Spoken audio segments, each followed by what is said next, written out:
علیکم ورحمۃ اللہ۔ جی ناظرین، میں ہوں حافظ حبیب محمد۔ آپ سن رہے ہیں خاکہ نگاری حالات و واقعات شہید اسلام علامہ محمد احسان الہی ظہیر شہید رحمہ اللہ، جن کے بارے میں کہا جاتا ہے کہ کچھ ستارے کبھی غروب نہیں ہوتے۔ ان ستاروں میں ایک نام علامہ شہید کا بھی ہے۔ تو آپ کی پیدائش سیالکوٹ میں ہوئی، اس لیے ہم پہلے سیالکوٹ کی بات کرتے ہیں۔ کشمیر کے پہاڑوں کے لیے جب پورب کے لیے ہوائیں چلتی ہیں تو پہلے سیالکوٹ کے قدم چھوتی ہیں اور پھر آگے نکل جاتی ہیں۔ جموں کشمیر کے دامن میں شمالی پنجاب میں واقع سیالکوٹ ہمیشہ ہی منفرد رہا ہے۔ سیالکوٹ مقبوضہ جموں سے صرف 48 کلومیٹر کے فاصلے پر واقع ہے۔ اس کی 4 تحصیلیں ہیں: سیالکوٹ، ڈسکہ، پسرور، سمڑیال۔ یہ پاکستان کا ایک صنعتی شہر ہے۔ سرجیکل کھیلوں کا سامان، چمڑے کی مصنوعات اور کپڑا یہاں پیدا کیا جاتا ہے۔ اس کا نام سلکوٹ تھا، لیکن آہستہ آہستہ سیالکوٹ مشہور ہو گیا۔ اب بات کرتے ہیں علامہ صاحب کے آباء و اجداد کی۔ سیالکوٹ سے مشرق کی سمت 10 کلومیٹر گاؤں میں شیخ نظام الدین کپڑے کا کاروبار کرتے تھے۔ اس دور میں دیہاتوں میں سائیکل پر کپڑے بیچے جاتے تھے، اور یہ سائیکل والی دکان ایک الگ ہی اپنی کشش رکھتی ہے۔ شیخ نظام الدین کو اللہ نے 6 بیٹے عطا کیے، جن میں سے ایک کا نام احمد دین تھا۔ یہ بھی کپڑے فروخت کرتے کرتے گاؤں چھوڑا اور سیالکوٹ آ بسے۔ انہوں نے سیالکوٹ شہر میں کپڑے کی دکان سجا لی۔ اب وہ ایک باقاعدہ تاجر بن گئے تھے۔ ان کو اللہ نے ایک بیٹا دیا جن کا نام ظہور الہی رکھا گیا۔ جب شیخ ظہور الہی سن شعور کو پہنچے تو سیالکوٹ مولانا محمد ابراہیم میر رحمہ اللہ کے علم و فضل سے روشن ہو چکا تھا۔ شیخ ظہور الہی ان کی مجلس درس میں جانے لگے۔ روز بروز یہ آنا جانا بڑھتا چلا گیا۔ ایک روز مولانا میر نے علم اور عالم دین کی فضیلت کے عنوان پر درس دیا۔ شیخ ظہور الہی بھی اس درس میں موجود تھے۔ انہوں نے دل میں تہیہ کر لیا کہ اگر اللہ بیٹا عطا کرے گا تو اسے میں اللہ کے دین کا خادم اور عالم بناؤں گا، اور اللہ نے آپ کی دعا سن لی، اور 31 مئی 1940 کو اللہ نے آپ کو بیٹا عطا کیا۔ اس کا نام احسان الہی رکھا گیا۔ آپ کے دادا جی آپ سے بڑی محبت کرتے تھے۔ پوتے کے منہ سے نکلا ہوا ہر لفظ، ہر فرمائش دادا کے لیے حرف آخر ہوتی تھی۔ خود علامہ صاحب اپنے انٹرویو میں کہتے ہیں کہ مجھے اپنے دادا جی سے گھڑ سواری کے علاوہ بھی چند شوق ملے، کسی حد تک سیاست کا شوق بھی، اور انہیں شکار کا بہت شوق تھا، اور یہ شوق بھی ان کو اپنے دادا جی سے ملا۔ فرماتے ہیں سب سے پہلے دادا جی نے مجھے بندوق چلانی سکھائی۔ اس وقت میری عمر صرف 10 سال تھی۔ تو آپ بات کرتے ہیں آپ کی ابتدائی تعلیم کی۔ تو ابتدائی تعلیم آپ نے محلہ داری وار اسکول میں حاصل کی۔ 4 جماعتیں پاس کرنے کے بعد حفظ قرآن کے لیے مدرسہ داخل کروا دیا گیا، اور آپ کو اونچی مسجد پنساریاں بازار میں حفظ کے ایک استاد جو سونی شاہ کے نام سے معروف تھے، ان کا انتخاب کیا گیا، کیونکہ ان کی شہرت بڑی عمدہ تھی اور ان کے شاگردوں کی منزل بڑی پختہ تھی۔ یہی وجہ تھی کہ علامہ صاحب جب نماز تراویح پڑھاتے تو ان کی منزل میں کوئی غلطی نہیں ہوتی تھی۔ اور آپ کے محلے میں مسلک دیوبند کی مشہور درسگاہ تھی جس کا نام مدرسہ شہابیہ تھا۔ حفظ مکمل کرنے کے بعد آپ کو منزل کی پختگی کے لیے یہاں داخل کروایا گیا۔ کچھ عرصہ آپ پسرور میاں نذیر پگاں والے کے مدرسے میں بھی تعلیم حاصل کرتے رہے، اور قرات اور تجوید کی تعلیم آپ نے قاری فضل کریم کے مدرسہ جو کوچہ کندی گرہ میں واقع تھا میں حاصل کی۔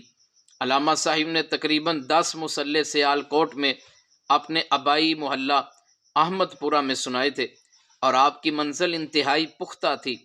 اور اب آپ نے دینی تعلیم کا باقاعدہ آغاز کر دیا۔ آپ نے اپنے محلہ احمد پورہ کی مسجد میں مولانا اسماعیل حلیم سے ابتدائی کتب پڑھنا شروع کی۔ مولانا اسماعیل حلیم سے الفیہ، کافیہ، شرح تہذیب اور دیگر تفاسیر و حدیث پڑھی۔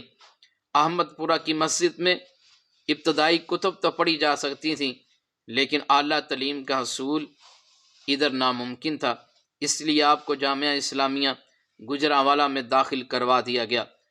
تو علامہ صاحب خود بیان کرتے ہیں کہ علم میں گہرائی پیدا کرنے کے لیے میں نے ہر فن کی ایک ایک بنیادی کتاب زبانی یاد کی، چنانچہ نحو میں الفیہ، اصول تفسیر میں الفوز الکبیر، مصطلح الحدیث میں نخبۃ الفکر اور معانی میں تلخیص المفتاح، اس طرح دیگر بنیادی کتب مجھے ازبر تھیں۔ علامہ شہید کے لیے کھانا سیال کوٹ سے گجرانوالہ آتا تھا۔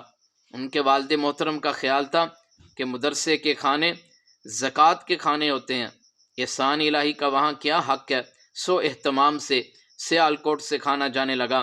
اس کی تصدیق مناظر اسلام مولانا شمشاد سلفی رحمہ اللہ نے بھی کی۔ ان قریب ان کی حالات زندگی پر بھی میں پوری ایک ویڈیو، پورا ایک ولاگ میں ریکارڈ کرواؤں گا۔ تو اس کی تصدیق مناظر اسلام مولانا شمشاد سلفی رحمہ اللہ نے بھی کی ہے۔ جب میں ان سے نارنگ منڈی میں ان سے ملنے کے لیے جاتا تھا تو گجرانوالہ میں کراؤن کلاتھ مارکیٹ میں حاجی ظہور الہی مرحوم نے کمرہ کرائے پر لیا ہوا تھا۔ اسی کمرے میں علامہ صاحب کی رہائش تھی۔ دن کے وقت وہ مدرسے میں ہوتے اور رات کو اپنے کمرے میں آ جاتے۔ تو جامعہ اسلامیہ میں بخاری شریف مولانا ابو البرکات احمد رحمہ اللہ پڑھا رہے تھے، اور علامہ صاحب کے ساتھ 3 اور طالب علم بھی تھے، جن میں مولانا شمشاد احمد سلفی، مولانا عبد الصمد ریالوی، مولانا بشیر کشمیری۔ تو علامہ شمشاد سلفی بیان کرتے ہیں علامہ شہید بلاغ کے ذہین طالب علم تھے۔ ہم سارا دن پڑھتے، رات کو شہر گردی کے لیے نکل جاتے، کہیں بھی کوئی جلسہ ہوتا ہم ضرور جاتے، چاہے وہ شیعہ کا ہو، بریلویوں کا ہو، دیوبندیوں کا ہو۔ علامہ شہید جامعہ اسلامیہ سے فراغت کے بعد محدث العصر حافظ محمد گوندلوی رحمہ اللہ کے پاس چلے گئے، جو ان دنوں جامعہ سلفیہ فیصل آباد میں مسند تدریس پہ فائز تھے۔ تو حافظ محمد گوندلوی اپنے زمانے کے امام تھے، عظیم محدث تھے، 70 سال تک بخاری شریف کا درس دیا۔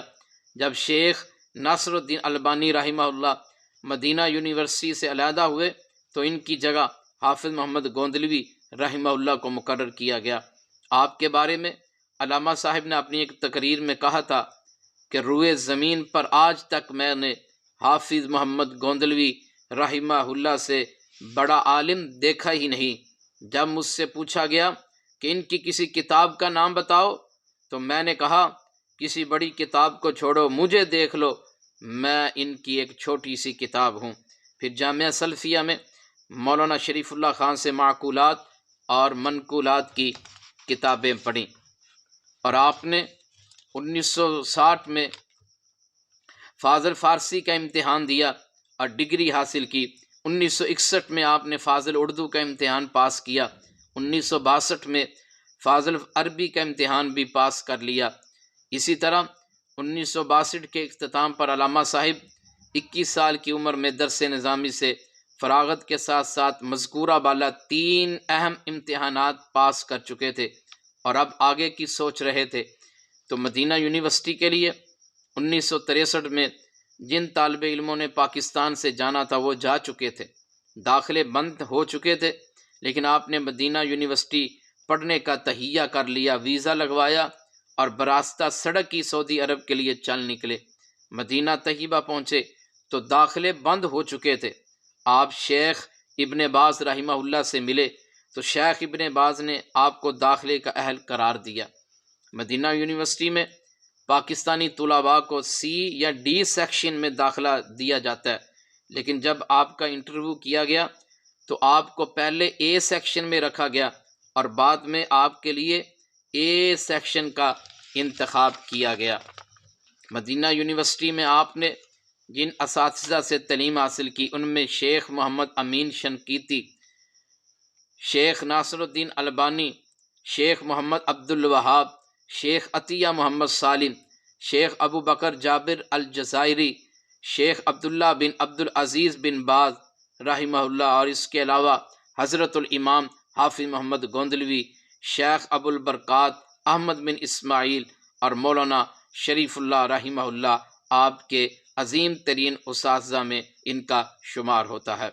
تو آپ کی بات کریں آپ کی پہلی کتاب کی، پہلی تصنیف کی، تو مدینہ یونیورسٹی میں زمانہ طالب علمی میں علامہ صاحب تصنیف و تالیف کا سلسلہ آپ نے شروع کر دیا تھا۔ عربی زبان و ادب پر انہیں مکمل عبور حاصل تھا۔ ان کے مضامین عالم عرب کے معروف رسائل و جرائد میں شامل ہونے لگے تھے۔ علامہ صاحب کی شادی 1965 میں مدینہ یونیورسٹی کے طالب علمی کے زمانے میں ہی ہو گئی تھی، اور آپ کا رشتہ آپ کے استاد حضرت الامام حافظ محمد گوندلوی رحمہ اللہ کی بیٹی کے ساتھ طے پایا تھا، اور آپ 1967 میں مدینہ یونیورسٹی سے فارغ ہو گئے، اور آپ فارغ التحصیل ہونے کے بعد آپ واپس تشریف لے آئے۔ تو مدینہ یونیورسٹی سے فراغت کے بعد آپ کو یونیورسٹی انتظامیہ کی طرف سے تدریس کی پیشکش کی گئی تھی، لیکن آپ نے انکار کر دیا، فرمایا میں اپنے ملک میں کچھ کام کرنا چاہتا ہوں۔ اس کے بعد سعودی حکومت کی طرف سے علامہ صاحب کو برطانیہ میں دعوت و تبلیغ کے لیے ملازمت کی پیشکش کی گئی، جس کا ذکر آپ نے اپنے ایک مضمون میں بھی کیا۔ فرماتے ہیں اس مقام پر میں دولت مندی کے سہارے نہیں، میں فقر کے آسرے سے پہنچا ہوں، وگرنہ مجھے مدینہ یونیورسٹی نے جہاں سے میں نے پہلی پوزیشن حاصل کر کے ریکارڈ قائم کیا تھا، مجھے بہت بڑی تنخواہ پر انگلستان بھیجنے کی پیشکش کی گئی تھی، لیکن میں نے جمعیت کی آواز پر لبیک کہتے ہوئے الاعتصام کی ادارت اور چینیاں والی کی خطابت قبول کی کہ میں انگلینڈ میں غنا پر پاکستان کے فقر کو ترجیح دوں گا۔ اگست 1967 میں آپ تاریخی مسجد چینیاں والی کے خطیب مقرر ہوئے۔ 29 ستمبر 1967 کو آپ کو اعتصام کا ایڈیٹر بنا دیا گیا۔ اس وقت آپ کی عمر 27 سال تھی۔ آپ 2 سال تک اس کے ایڈیٹر رہے، پھر 2 سال تک ہفت روزہ اہل حدیث کے ایڈیٹر رہے۔ اس کے بعد آپ نے اپنا ذاتی ماہنامہ ترجمان الحدیث کا اجرا کیا۔ نومبر 1969 سے لے کر 1987 تک باقاعدگی سے یہ جاری رہا۔ وہ آزاد منش انسان تھے، محکومی کسی کی سوچ کے تابع ہو کر چلنا ان کا مزاج نہیں تھا۔ حق بات کہتے رہنا اور کسی کی مداحنت اور مصلحت کے بغیر حق بات لکھتے رہنا اور اس پر استقامت دکھانا علامہ صاحب کا ترہ امتیاز تھا۔ وہ ایک قانون دان بھی تھے، وہ ایک وکیل بھی تھے۔ کراچی یونیورسٹی سے قانون کی ڈگری حاصل کی تھی، اور اس کے بعد یہ کے بعد دیگرے فارسی، اردو، سیاسیات، عربی اور تاریخ میں اور قانون کی میں ایم اے کی ڈگریاں آپ نے حاصل کیں۔ علامہ صاحب نے باضابطہ سیاست کا آغاز 1968 کے عید الفطر کے خطبہ سے کیا، جس میں آپ کی خطابت نے آپ کا تعارف سیاسی حلقوں میں کروا دیا۔ یہ خطبہ عید ہی نہیں بلکہ آپ کی پہلی سیاسی تقریر بھی تھی۔ جب علامہ شہید کے مرکزی جمعیت سے اختلافات شدید ہو گئے، مرکزی جمعیت نے ملتان گرفتاری کے بعد آپ کو جمعیت کا کارکن ہونے سے انکار کر دیا تھا، تو آپ کی مرکزی جمعیت کی رکنیت ختم کر دی گئی، اور آپ کا قصور صرف یہ تھا کہ آپ جمود کے خلاف تھے۔ ان کی ذات میں بے پناہ تحرک تھا، آپ انتہائی متحرک تھے۔ علامہ شہید کے لیے ان دنوں کئی قانونی انتظامی مسائل کھڑے ہو گئے، جس میں سب سے بڑا مسئلہ بھٹو حکومت کے ان پر دائر کردہ مقدمات تھے۔ ایک بندہ تنہا کس طرح حکومتی دہشت گردی کا سامنا کر سکتا تھا، اس لیے آپ نے تحریک استقلال میں شمولیت اختیار کی، تو علامہ صاحب کو اس پارٹی کا مرکزی سیکرٹری اطلاعات اور قائم مقام صدر مقرر کیا گیا۔ اس تحریک کے چیئرمین اصغر خان تھے۔ یہ تحریک اس ذوالفقار علی بھٹو کی حکومت کے خلاف سب سے بڑی عوامی جماعت تھی اس وقت۔ علامہ صاحب اس کے مرکزی سیکٹری اطلاعات تھے۔ وہ دن تحریک استقلال کے عروج کے دن تھے۔ اس وقت اتفاق فاؤنڈری کے میاں شریف نے اپنے بیٹے نواز شریف کو بھی میدان سیاست میں اتارنے کا فیصلہ کیا تھا۔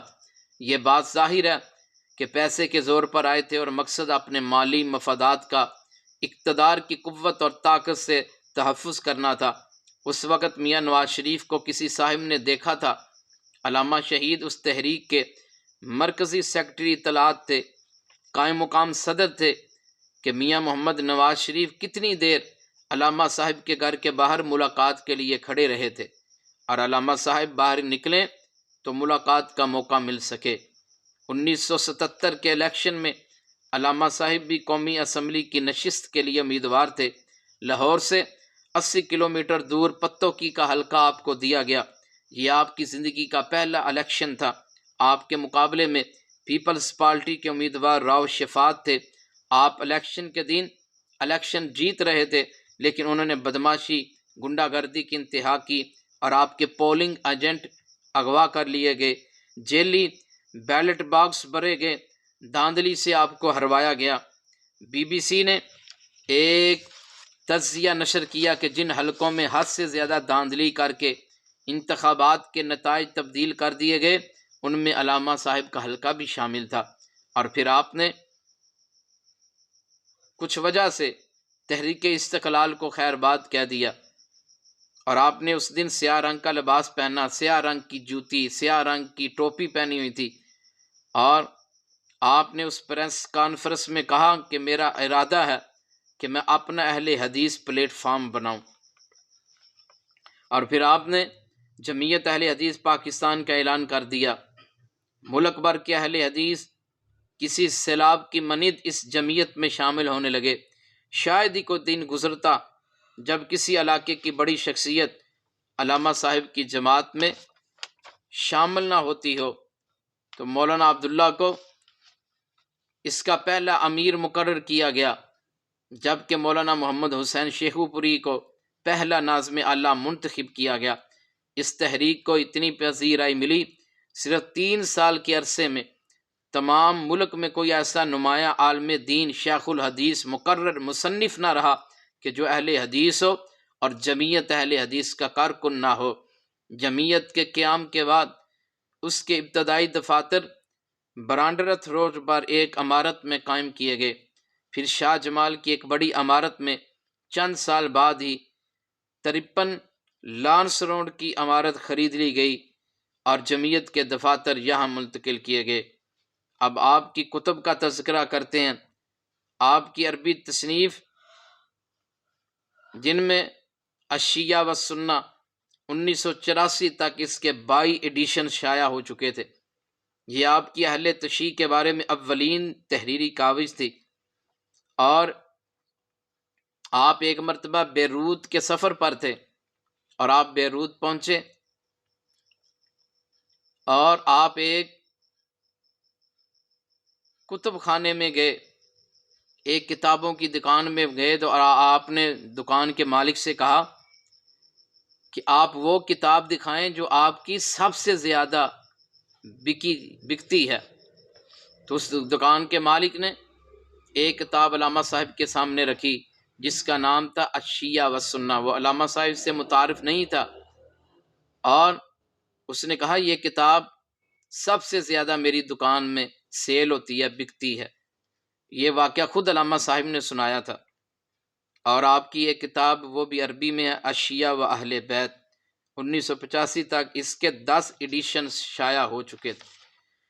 الشیعہ والقرآن، پھر ایک کتاب الشیعہ والتشیع، فرق و تاریخ، آپ کی ایک کتاب البریلویہ، اور آپ کی ایک کتاب القادیانیہ۔ یہ ساری کتابیں عربی میں ہیں۔ اس کے 31 ایڈیشن شائع ہوئے 1985 تک۔ آپ ایک مرتبہ آپ نے اس کے بارے میں، اپنی کتابوں کے بارے میں فرمایا تھا کہ یہ میں خود شائع کرواتا ہوں۔ اور آپ کی ایک کتاب البہائیہ، یہ بھی عربی میں، ایک کتاب کا نام البابیہ، یہ شیعہ کے اندر مزید ان کے فرقے ہیں۔ آپ کی ایک کتاب التصوف، آپ کی ایک کتاب یہ بھی عربی میں ہے بین الشیعہ و اہل السنہ۔ ایک شیعہ عالم نے آپ کی کتاب الشیعہ و سنہ کا جواب لکھا تھا، اس کے رد میں پھر آپ نے جواب الجواب یہ کتاب لکھی۔ آپ کی ایک کتاب الاسماعیلیہ بھی ہے، یہ بھی شیعہ کا ایک فرقہ ہے۔ یہ امام موسیٰ کاظم کے بھائی حضرت اسماعیل کو امام مانتے ہیں، قرآن پاک کے منکر ہیں، اسماعیل بن جعفر کو رسول اکرم صلی اللہ علیہ وسلم کے نعوذ باللہ ہم رتبہ خیال کرتے ہیں۔ یہ آپ کی عربی کتب ہیں، اور دوسری کتب کا تذکرہ دوسری ویڈیو میں کروں گا۔ دعا ہے اللہم اغفر لہ ورحمہ وعافہ واعف عنہ واکرم نزلہ، اللہم اغفر لآبائنا ولامہاتنا ولمشائخنا ولاساتذتنا۔